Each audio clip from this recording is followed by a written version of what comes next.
पहली बैठक में आप सबको और आप सबके परिवार को बहुत बहुत हार्दिक शुभकामनाएं। 2020 तो कोरोना में चला गया, लेकिन 2021 में प्रभु से ऐसी प्रार्थना है कि ये साल आप सब लोगों की कामयाबी के लिए और तरक्की के लिए, उन्नति के लिए बहुत बहुत अच्छा रहे।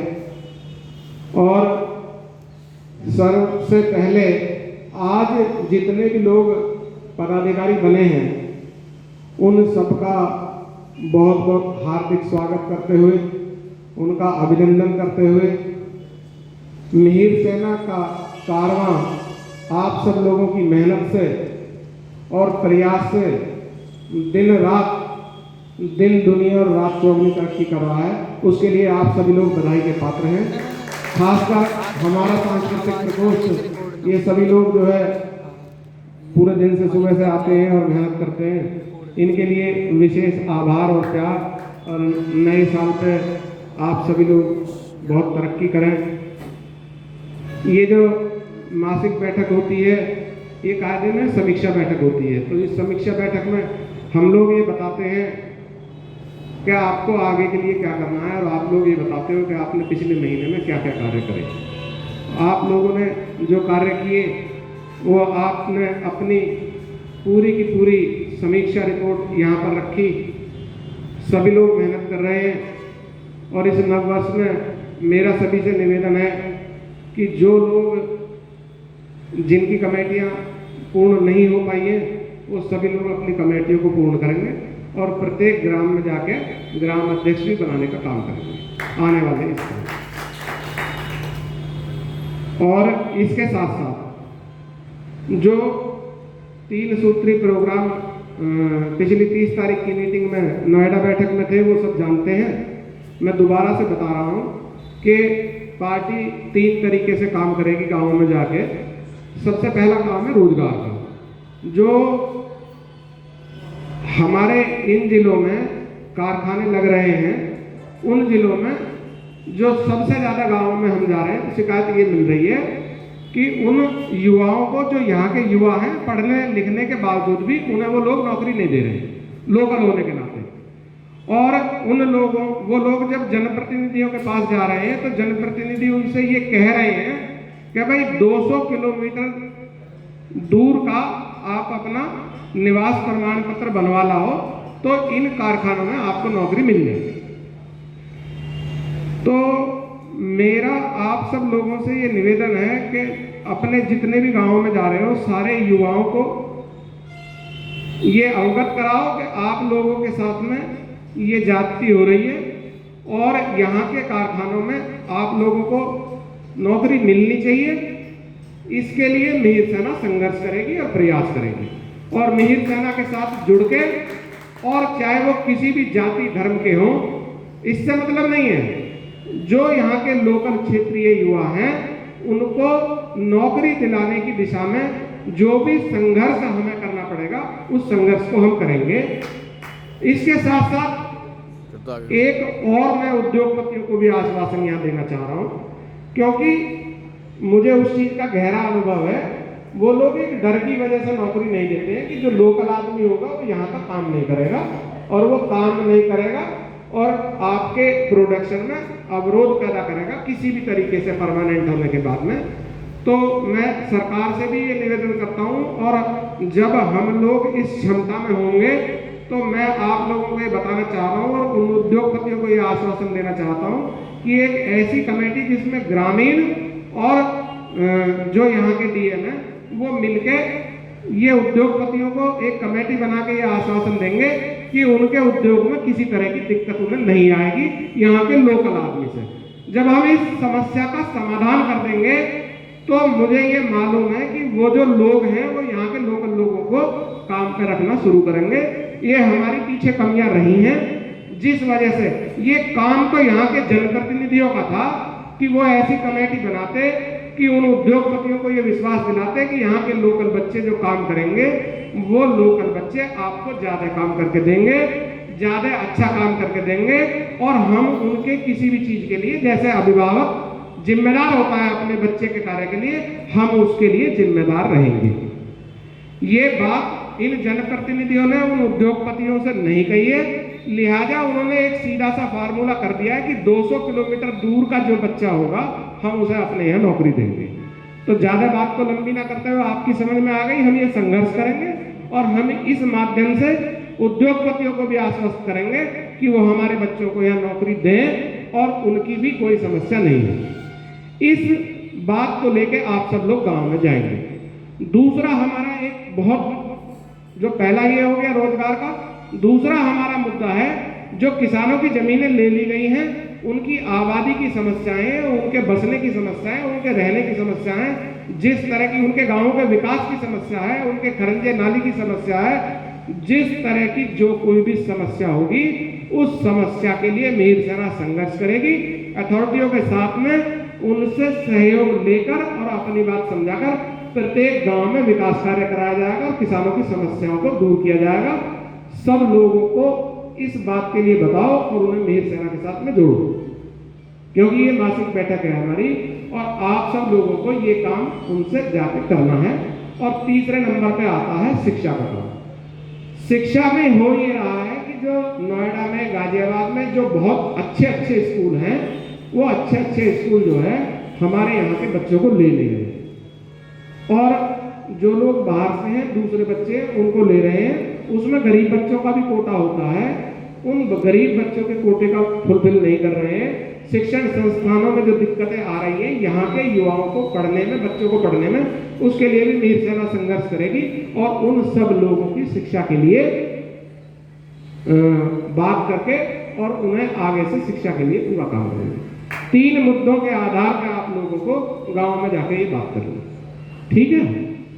दूसरा, एक पहला मुद्दा है इसी के साथ में जो चल रहा है मिहिर सेना का, कि मिहिर सेना जो है यहाँ पर जो जेवर में एयरपोर्ट बन रहा है उसके लिए उसका नाम जिस प्रेरणा स्रोत के नाम से हमारी पार्टी है, सम्राट मिहिर भोज के नाम से मिहिर सेना बनी है, उनसे प्रेरणा लेके हम सब समाज की सेवा करते हैं, 3600 बरादियों को साथ में लेके चलते हैं। तो इस प्रेरणा के लिए उसका नाम सम्राट मिहिर भोज एयरपोर्ट हो, ऐसी मांग हमारी सरकार से चल रही है और उस सरकार से ये हमारा विरोध प्रदर्शन भी है। मैं आपको यही दिखाना चाहता हूं कि पिछली 24 तारीख को केस कटा के हमारे प्रदेश अध्यक्ष जी ने और हमने, क्योंकि मैं गुर्जर जाति से आता हूं और आप सब लोग इस बात को अच्छी तरह से जानते हैं कि पिता के देहांत के बाद भी गुर्जर अपने बाल नहीं कटाते। बता दो कोई कटाता हो तो। कोई हमारे यहाँ बाल कटाने की प्रथा नहीं है, लेकिन हमने बाल कटाए इस विरोध में कि इस सरकार ने उसका नाम ग्रीनफील्ड रख दिया है। तो उस ग्रीनफील्ड का विरोध करते हुए हम लोग प्रत्येक 24 तारीख को ग्रेटर नोएडा में सम्राट मिहिर भोज पार्क पे एक शांतिप्रिय ढंग से, एक अहिंसात्मक ढंग से, एक लोकतांत्रिक ढंग से विरोध प्रदर्शन करते हैं। वो विरोध प्रदर्शन हमारा जब तक ये सरकार इसका नाम सम्राट मिहिर भोज एयरपोर्ट नहीं कर देती है वो रहेगा। आप सब लोगों को ज्यादा से ज्यादा संख्या में गाँव में इस बात को बताना है और सब लोगों को लेके सम्राट मिहिर भोज पार्क ही क्यों, इस काम को हम कलेक्ट्रेट में भी कर सकते थे, तहसील में भी कर सकते थे, हम रोड जाम भी कर सकते थे, रेल भी रुकवा सकते थे, लेकिन मिहिर सेना एक लोकतांत्रिक पार्टी है और वो किसी भी शासन प्रशासन के विकास कार्यों को बाधित नहीं करना चाह रही थी। इसलिए हम एक तरफ सम्राट मिहिर भोज पार्क में बैठे। धरने प्रदर्शन की वो जगह नहीं है, लेकिन मैं ये स्पष्ट करना चाहता हूं कि धरना प्रदर्शन भी हमारा एक सहयोग है शासन को। ये शासन को और प्रशासन को हमारा धरना प्रदर्शन सांकेतिक है और इस दिशा में हम उनको सहयोग कर रहे हैं कि किसी भी तरह का उनका काम बाधित ना हो और ये पूर्ण रूप से शांति प्रिय रहेगा। किसी को परेशान होने की चिंता करने की कोई जरूरत नहीं है। गाँव में जाओ आप सब लोग, सब लोगों की सहमति करके और उन्हें ज्यादा से ज्यादा संख्या में 24 तारीख को एयरपोर्ट के विरोध में वहां पर लाना है आपको। मिहिर सेना पार्टी जिंदाबाद, मिहिर सेना पार्टी जिंदाबाद, चौधरी विजेंद्र नागर जिंदाबाद, चौधरी विजेंद्र नागर जिंदाबाद। इसके विरोध में मिहिर सेना ने 3 अहिंसात्मक और लोकतांत्रिक तरीके से विरोध करने का तय किया। मैंने पिछली मीटिंग में भी आपको बताया था। नंबर 1, हम भारतीय जनता पार्टी के जनप्रतिनिधियों का सामाजिक बहिष्कार करेंगे। उन्हें अपने शादी समारोह से ना उन्हें बुलाएंगे और ना उनके में जाएंगे। जितने भी इस विचार से सहमत हैं लोग, उन लोगों को ये बताओ कि जो भी भारतीय जनता पार्टी के जनप्रतिनिधि हैं, जब तक वो इस एयरपोर्ट का नाम सम्राट मीर भोज नहीं करते हैं, तब तक उनका सामाजिक विरोध रहेगा। ठीक है, इससे बड़ा कोई विरोध हमारी समझ में तो होता नहीं है कि भाई किसी आदमी का हुक्का पानी बंद कर दो, उसके यहाँ मत जाओ और मत उसे अपने यहाँ बुलाओ। मैं समझता हूं लोकतंत्र में सामाजिक विरोध से बड़ा कोई विरोध नहीं होता। ये हमारा बिल्कुल ही लोकतांत्रिक तरीके का विरोध है। और दूसरे नंबर पे हमारा विरोध है कि हम गांवों में, प्रत्येक गांव में सम्राट मीर भोज एयरपोर्ट, इस एयरपोर्ट का नाम होना चाहिए, ऐसे बोर्ड लगाएं। ऐसे बोर्ड ये भी पूर्ण रूप से लोकतांत्रिक प्रक्रिया में है। आप सभी लोग जिन जिन गांवों में रहते हैं और जहां जहां सहमति है कि वो ग्रीनफील्ड को नहीं चाहते हैं और इस एयरपोर्ट का नाम सम्राट मीर भोज चाहते हैं, वो एक गांव में कम से कम एक, और अगर आप सब कार्यकर्ता अपने घरों में लगाना चाहें और जो भी इस बात से सहमत हो वो लिख के लगा सकता है और हमें व्हाट्सएप भेज दीजिए। ठीक है जी, हम उसको पार्टी के रिकॉर्ड में रखेंगे। दूसरे नंबर पे बोर्ड लगा के करना है। और तीसरे नंबर का जो विरोध है हमारा, वो विरोध है कि हम लोग 2022 में बहुत मजबूती से चुनाव लड़ेंगे, क्योंकि मिहिर सेना एक संगठन नहीं है, राजनीतिक पार्टी है। और विरोध करने का सबसे बड़ा तरीका ये है लोकतंत्र में कि उन लोगों को जो आपकी डिमांड नहीं मांग रहे, चुनाव में हराओ। इसकी प्रक्रिया शुरू हो चुकी है। इस प्रक्रिया में गाजियाबाद से हमारे विवेक मारुति जी, हमने यहाँ से जो है कैंडिडेट खड़े किए हैं, खड़े होकर भैया ये मिहिर सेना से चुनाव लड़ेंगे। और आने वाली 24 तारीख को जो हमारा विरोध प्रदर्शन ग्रेटर नोएडा में होगा, उसमें हम दादरी का प्रभारी भी घोषित करेंगे और अगर हो सकेगा तो जेवर और नोएडा का भी करेंगे। आप सब लोगों को ज्यादा से ज्यादा संख्या में उसमें आना है। और अब आ गया भाजपा के इस सारे प्रोग्राम के बारे में कुछ थोड़ा सा बताना चाहता हूं। ये जो हम लोग पिछले 10 वर्ष से भारतीय जनता पार्टी को सहयोग कर रहे थे, जो भारतीय जनता पार्टी का शीर्ष नेतृत्व है, दिल्ली में बैठा है, वो आज भी ये चाहता है कि मिहिर सेना हमारे साथ रहे। लेकिन यहाँ के जो लोकल जनप्रतिनिधि हैं, उन जनप्रतिनिधियों ने नीचे ही नीचे हमारी काट करी है और काट करके ये कहा है कि इस एयरपोर्ट का नाम ये नहीं होना चाहिए। उनमें बाहर से आए हुए जनप्रतिनिधि, आप अच्छी तरह से समझ रहे हो, वो ज्यादा है, हमारा सहयोग नहीं कर रहे हैं। उसके लिए मैं आप लोगों को, क्योंकि रणनीति है, सोशल इंजीनियरिंग सब कर रहे हैं, तो हम भी कर रहे हैं। 2024 के लिए बहुत लंबा विषय है, लेकिन आपको बता देना चाहता हूं कि जेवर के विधायक ठाकुर धीरेन्द्र सिंह ने चिट्ठी लिख के इस एयरपोर्ट का नाम सम्राट मिहिर भोज एयरपोर्ट करने के लिए प्रार्थना करी थी सरकार से, और उन्होंने नहीं मानी।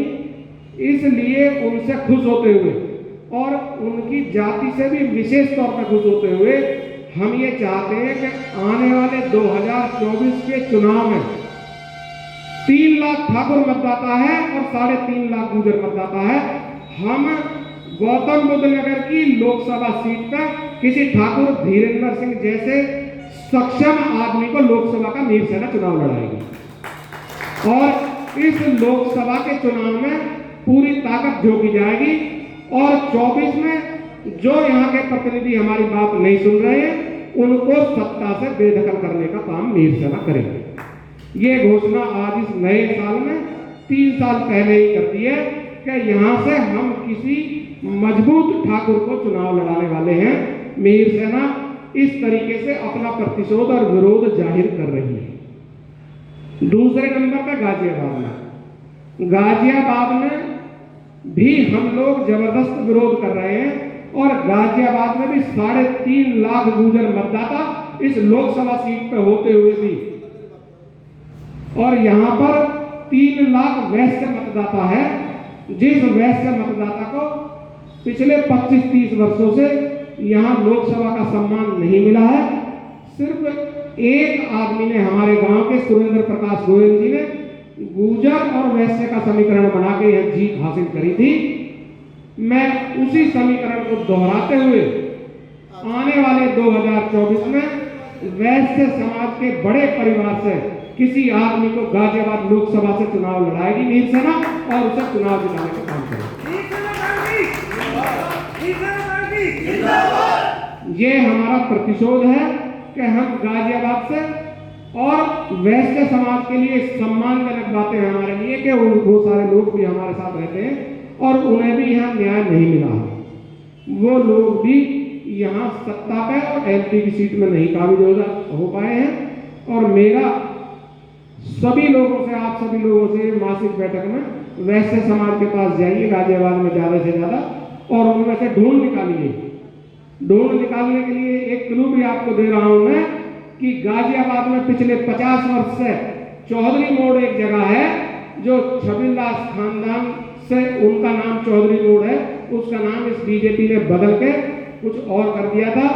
वो लोग जब से खपा है, गाजियाबाद का बड़ा परिवार है, उस बड़े परिवार में से चौधरी छबिलदास चौधरी, जो जितने भी चौधरी हैं, इनके परिवार में से कई लोग हमारे संपर्क में हैं। वो उस समय भी आए थे और मैं उन लोगों में से प्रयास करूंगा और आप सभी लोग करेंगे, उन्हें गाजियाबाद से इस बार सांसद बनाने का काम करेंगे जो भी होगा। इसके लिए आप लोग जो है जुट जाइए।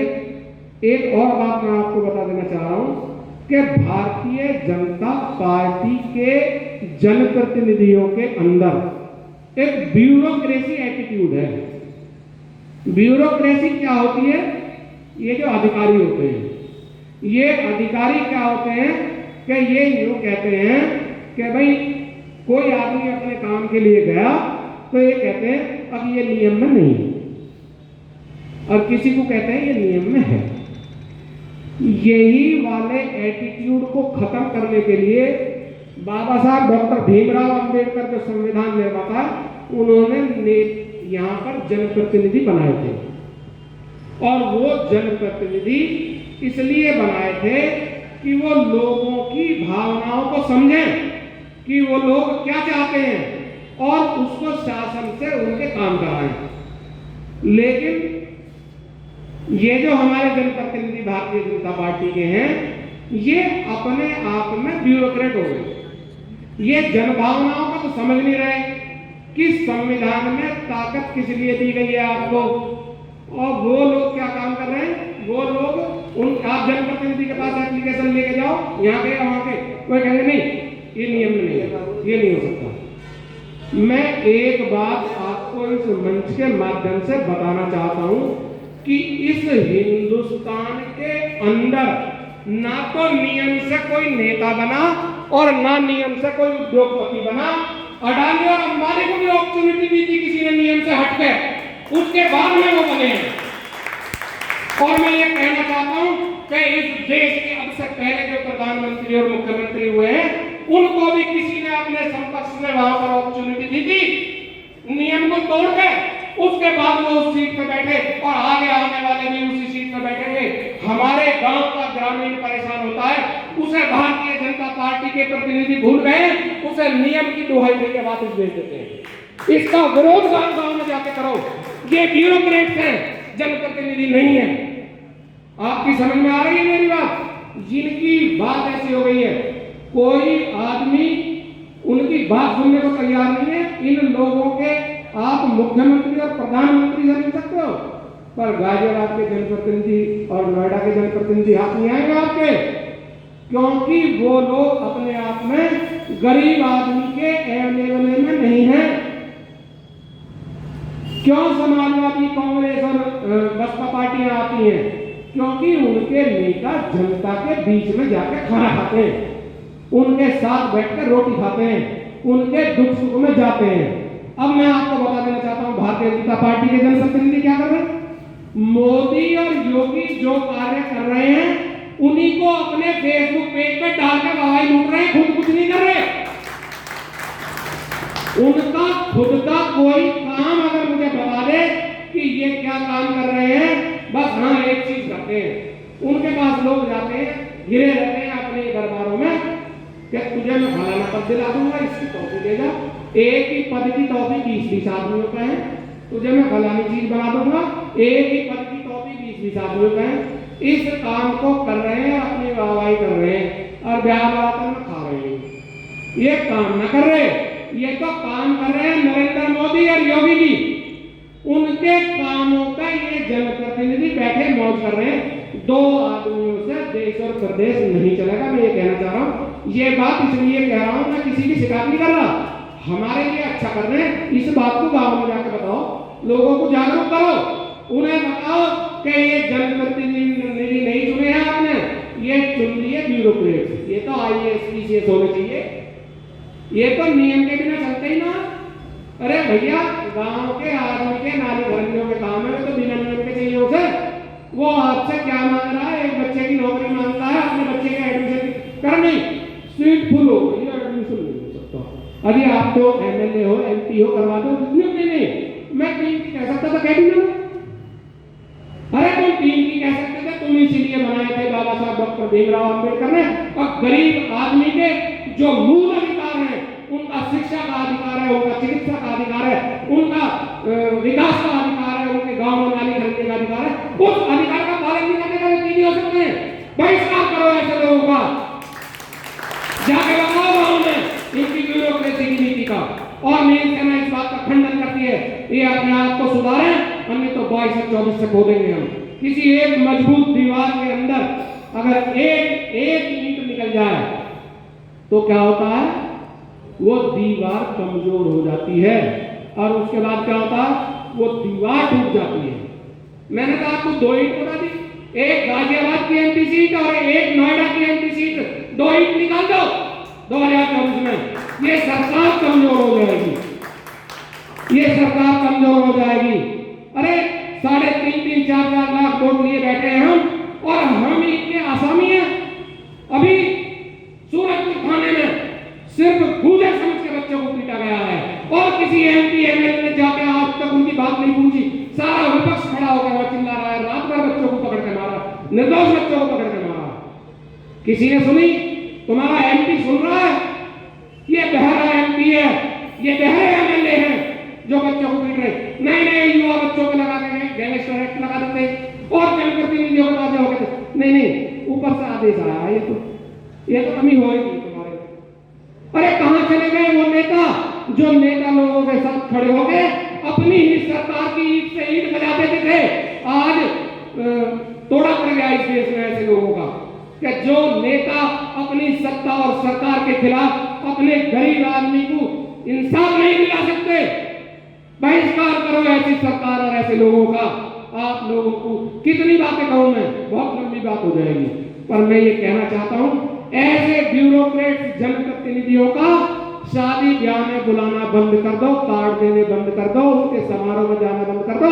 तुमसे मैं तलवार लेके लड़ने को ना कह रहा हूं, अपने बहन बेटी के ब्याह में बुलाओगा तुम्हें। ये इससे बड़ी बेइज्जती किसी आदमी की कुछ नहीं है। और अगर हो सके तो अपने शादी के कार्ड जिस दिन छपवाओ, मैं मीर सेना का राष्ट्रीय अध्यक्ष आपसे हाथ जोड़ के निवेदन कर रहा हूं, ये लिखवा दो उस कार्ड में, अब भारतीय जनता पार्टी का कोई जनप्रतिनिधि आमंत्रित नहीं है।